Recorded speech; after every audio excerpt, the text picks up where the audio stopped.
She didn't even raise her voice when his fist slammed into her face. The whole hallway went silent. Lockers echoed, whispers stopped, even the teacher froze mid-step.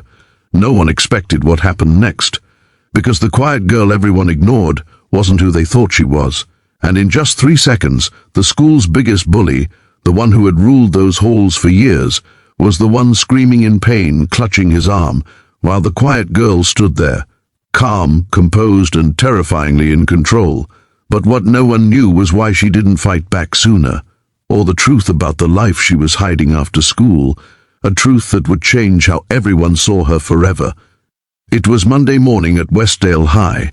The same grey walls, the same noise of sneakers and laughter bouncing off the lockers, and in the middle of all that chaos, Maya Ellis walked quietly, her books pressed against her chest, eyes on the floor, earbuds in but no music playing. She wasn't invisible. People saw her. They just never looked at her long enough to see her. Maya had transferred just 2 months ago. Rumor was her father left. Her mom worked nights at the hospital, and they had moved to a smaller apartment across town. But no one ever asked her if it was true, because honestly no one cared. At least no one except Ethan Cole, the self-proclaimed king of the school. Tall, athletic, always surrounded by his loud friends, Ethan had one rule: this was his hallway, his territory.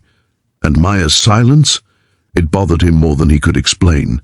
Maybe because when he made jokes, she didn't laugh. When he threw paper balls at her, she didn't flinch. And when he stood in front of her locker, blocking her way, she simply stepped aside, eyes calm, like he didn't exist. That drove him mad. So that morning, as Maya tried to slip past him, Ethan shoved her shoulder hard against the lockers. "Hey, quiet girl," he sneered, grinning for the crowd that gathered instantly. "I'm talking to you. You. Think you're better than us, huh?" Maya didn't respond. She just adjusted her bag strap and tried to move away. "Where you going?" Ethan taunted. "Don't walk away when I'm talking to you." He grabbed her notebook and tossed it across the floor. It slid down the hallway, papers flying out, a small doodle of her mother falling face down. For a second, Maya's face changed, a flicker of something. Sadness, anger, maybe both. She quietly walked over, knelt, and picked up her drawing. Ethan's friends laughed. "Hey, Cole, maybe she's drawing you next." "But with hair," one of them joked. Ethan's pride burned. He stepped closer, chest puffed. "Say something," he barked. Maya said nothing, and that's when his hand flew. A punch, fast, loud, and cruel. It hit her right cheek. Gasps filled the hall. A teacher's voice echoed from down the corridor, but before anyone could react, Maya slowly raised her head. Her eyes weren't scared anymore. They were focused. She didn't shout. She didn't cry. She just looked at Ethan. And for the first time he took a step back. In one swift, fluid motion, almost too fast to see, Maya moved. She blocked his next swing, twisted his wrist, and within a second, Ethan was on his knees, screaming in pain. The crowd froze. Ethan's friends stumbled backward, shocked, and Maya, calm as ever, released his arm and whispered, "Don't ever touch me again." Then she picked up her books and walked away. Everyone was stunned.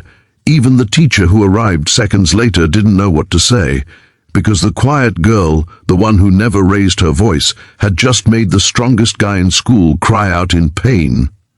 But that was only the beginning, because later that day when the principal called her in, Maya's secret finally started to surface. A secret that no one in Westdale High was ready to hear. Maya sat in the principal's office, her cheek still red from the punch. Ethan sat on the other side, holding an ice pack, glaring at her like a wounded lion. The principal, Mrs. Carter, sighed deeply. "Maya, Ethan says you attacked him." Maya stayed silent. Ethan smirked. "Yeah, because she did. I barely touched her and she went psycho." "She defended herself," said a calm voice. Everyone turned. It was Coach Ramirez, the school's martial arts instructor, who had walked in moments ago after hearing the commotion. "I saw the hallway camera," he said. Ethan threw the first punch. Maya reacted with precision. That wasn't aggression, that was control. Ethan frowned. "Control? She almost broke my arm." Coach Ramirez smiled slightly. "Because you had no control. Then he looked at Maya with quiet recognition. "Maya Ellis, you used to train at Horizon Dojo, didn't you?" Maya's eyes widened. "You know my father?" The coach nodded slowly. "I trained under him once. You're Daniel Ellis's daughter." The room went silent. Even the principal's eyes softened. Daniel Ellis. The name meant something. He was once a world champion in martial arts, known for teaching discipline, respect, and emotional strength before he passed away years ago. Maya looked down, her voice barely a whisper. "After my dad died, I stopped training, but I promised my mom I'd never use what I learned to hurt anyone." She looked up, meeting the principal's gaze. Today wasn't about fighting, it was about finally stopping someone from thinking they could. Mrs. Carter nodded slowly. "You won't be punished, Maya. You had every right to defend yourself." Ethan looked away, guilt creeping in as his friend's words echoed, calling him tough, fearless, invincible. But now, facing the girl he'd mocked for weeks, he felt something new, shame.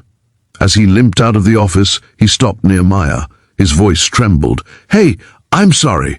Maya looked at him, not with anger, but with calm. "Just don't do it again, to anyone." And for once Ethan nodded. The next day, whispers filled the school, not about the fight, but about Maya's story. The quiet girl wasn't just that new.